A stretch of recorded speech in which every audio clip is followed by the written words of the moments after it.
ओम नमो भगवते वासुदेवाय नमः। ओम नमो भगवते वासुदेवाय नमः। ओम नमो भगवते वासुदेवाय नमः। देवियों एवं सज्जनों, गोस्वामी तुलसीदास जी महाराज द्वारा विरचित श्री रामचरितमानस के बाल कांड में वर्णित प्रसंग की व्याख्या आपके समक्ष करने हेतु प्रस्तुत हूं। मानस प्रणेता गोस्वामी जी महाराज ने त्रेता युग के महानायक मर्यादा पुरुषोत्तम प्रभु श्री राम, जो साक्षात परम पिता परमेश्वर के मानव स्वरूप हैं, उनकी लीलाओं का गान श्री रामचरितमानस में प्रस्तुत किया है। मानस प्रणेता गोस्वामी जी महाराज ने समाज के किसी भी वर्ग को जिनसे मानव जाति का कल्याण, जिनसे मानव चिंतन के विकार को नष्ट करने की सामर्थ्य विद्यमान हो, उन सभी प्रसंगों को मानस में मोतियों की भांति पिरोकर एक माला का स्वरूप प्रदान किया है। गोस्वामी जी महाराज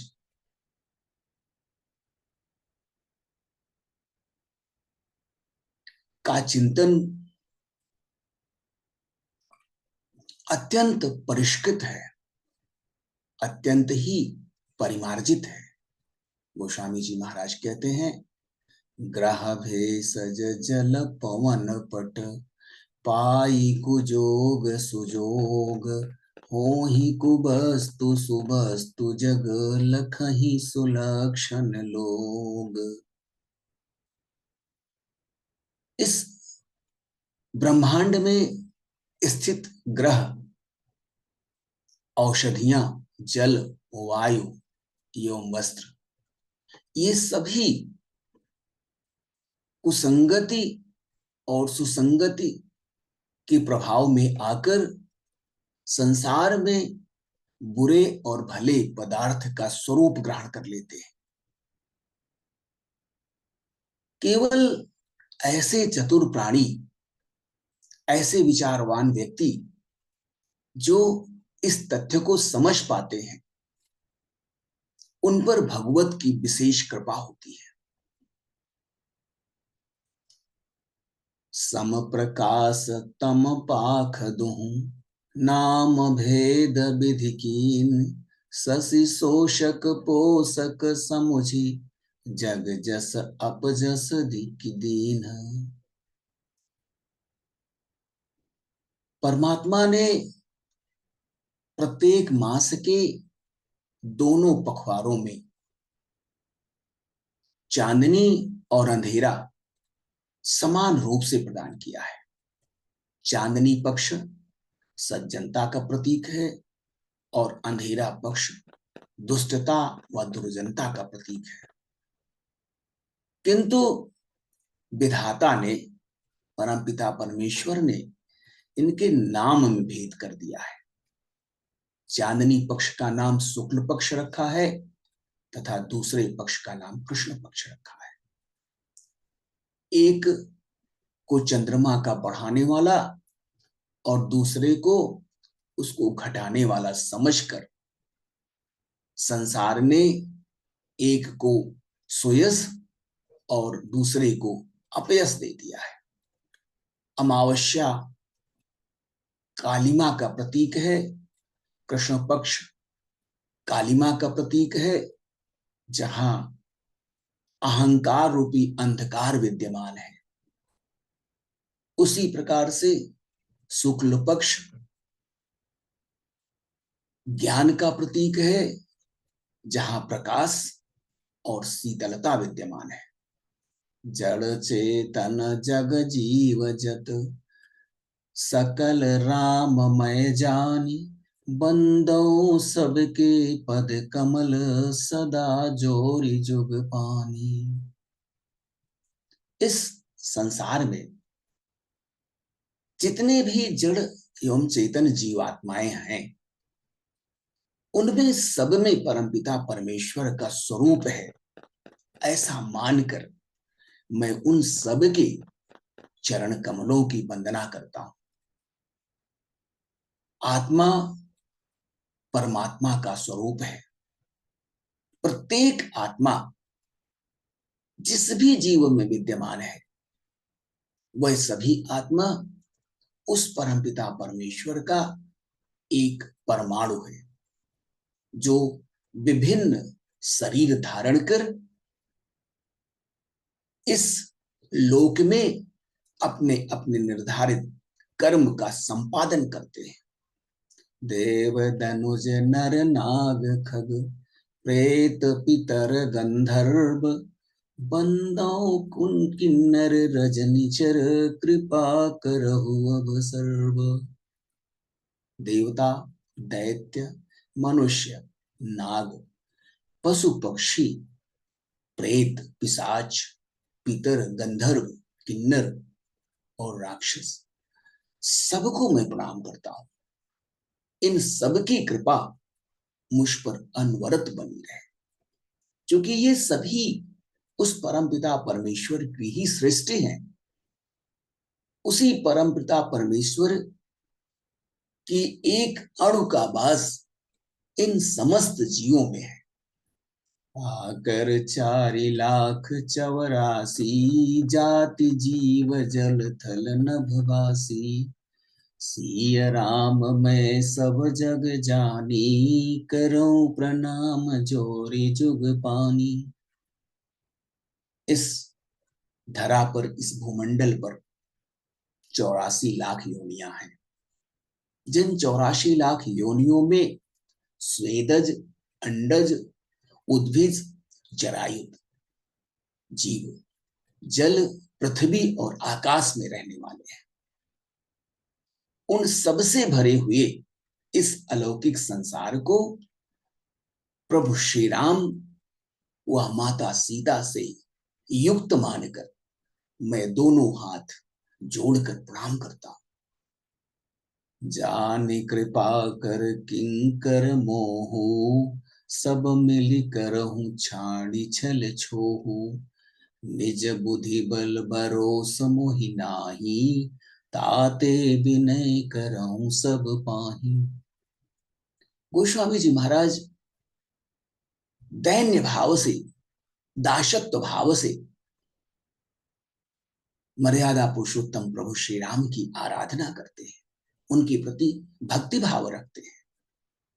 गोस्वामी जी महाराज कहते हैं कि मुझको अपना दास समझकर कृपा की खान आप सब लोग मिलकर छल प्रपंच छोड़कर कृपा कीजिए। मुझे अपने बुद्धि का, अपने बल का भरोसा नहीं है, इसीलिए मैं सबसे विनती करता हूं।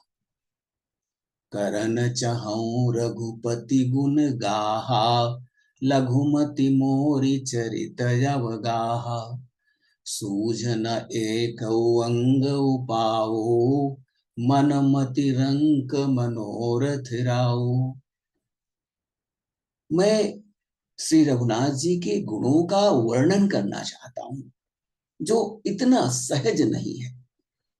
प्रभु श्री राम जी के गुणों का गान, गुणों का वर्णन अत्यंत दुरूह कृत्य है, किंतु मेरी बुद्धि अत्यंत छोटी है, मैं अल्पज्ञ हूं, और श्री राम जी का चरित्र सागर के समान अथाह है। इसके लिए मुझे उपाय का एक भी अंग अर्थात लेश मात्र भी उपाय नहीं सूझता है। मेरे मन और बुद्धि भ्रमित हैं, मेरे मन और बुद्धि कंगाल की भांति हैं, किंतु मनोरथ राजा के समान है। परमपिता परमेश्वर स्वरूप श्री रघुनाथ जी के गुणों का गान करने की इच्छा, कामना, यह भगीरथ यत्न है जिसे करने के लिए मेरे पास वैसी बुद्धि और मन नहीं है। मति अति नीच ऊंची रुचि आछी, चाहिए अमिय जग जुरई न छाछी। छमी हही सज्जन मोर ढिठाई, सुनी हही बाल बचन मन लाई। मेरी बुद्धि तो अत्यंत निम्न है और चाहत पहाड़ के समान है। चाहत बहुत ऊंची है। चाह तो अमृत पाने की है, किंतु संसार में उपलब्ध छाछ भी नहीं है। सज्जन मेरी इस घृष्टता को, मेरी इस ढिठाई को अवश्य क्षमा करेंगे और मेरे बाल बचनों को मन लगाकर प्रेम पूर्वक श्रवण करेंगे। जो बालक कहतो तरि बाता, सुनहि मुदित मन पितुवरु माता। हंसी हही कोर कुटिल को बिचारी, जय पर दूषण भूषण धारी। जैसे बालक तोतले वचन बोलता है और उसके माता पिता उन्हें प्रसन्न मन से सुनते हैं, किंतु क्रूर, कुटिल और बुरे विचार वाले लोग जो दूसरों के दोषों को ही भूषण रूप में, आभूषण रूप में धारण किए हुए हैं, अर्थात जिन्हें पराये दोष ही प्रिय लगते हैं, वह अवश्य ही मेरे इस बाल हठ पर हंसेंगे, मेरा उपहास करेंगे। निज कबित कहीं लाग न नीका, सरस हो अथवा यति फीका। जे पर भनिति सुनत हर साही, ते बर पुरुष बहुत जग नाही। मेरी ये रचना चाहे रसयुक्त हो अथवा अत्यंत फीकी हो, मेरी ये कविता स्वयं मुझे तो अवश्य अच्छी लगेगी। अपनी रची हुई रचना भला किसे अच्छी नहीं लगती, किंतु जो दूसरों की रचना को सुनकर हर्ष की अनुभूति करते हैं, आनंद की अनुभूति करते हैं, ऐसे उत्तम पुरुष इस संसार में बहुत कम मात्रा में है। जग बहु नर सर सरी सम भाई, जे निज बाढ़ी बढ़ही जल पाई। सजन सुकृत सिंधु सम कोई, सज्जन सकृत सिंधु सम कोई। देखी पूरबि दुबाढ़ई जोई। ये भाई, इस संसार में तालाबों और नदियों के समान मनुष्य ही अधिक हैं, जो जल पाकर अपनी ही बाढ़ से बढ़ते हैं, अर्थात अपनी ही उन्नति से प्रसन्न होते हैं, स्वार्थी हैं। परोपकार उनके विचार में, उनके मन में प्रकट ही नहीं होते हैं। समुद्र सा स्वभाव जिसमें परोपकार की प्रवृत्ति हो, जिनमें सज्जनता की प्रवृत्ति है, जिनमें मानवता की प्रवृत्ति हो, वो कोई बिरला ही होता है जो चंद्रमा को पूर्ण रूप में देखकर उमड़ पड़ता है। अर्थात इस संसार में ऐसे लोग अत्यंत कम मात्रा में उपलब्ध हैं, जो दूसरों की वृद्धि से, दूसरों की खुशी से, दूसरों के आगे बढ़ने से हर्ष की अनुभूति करते हो।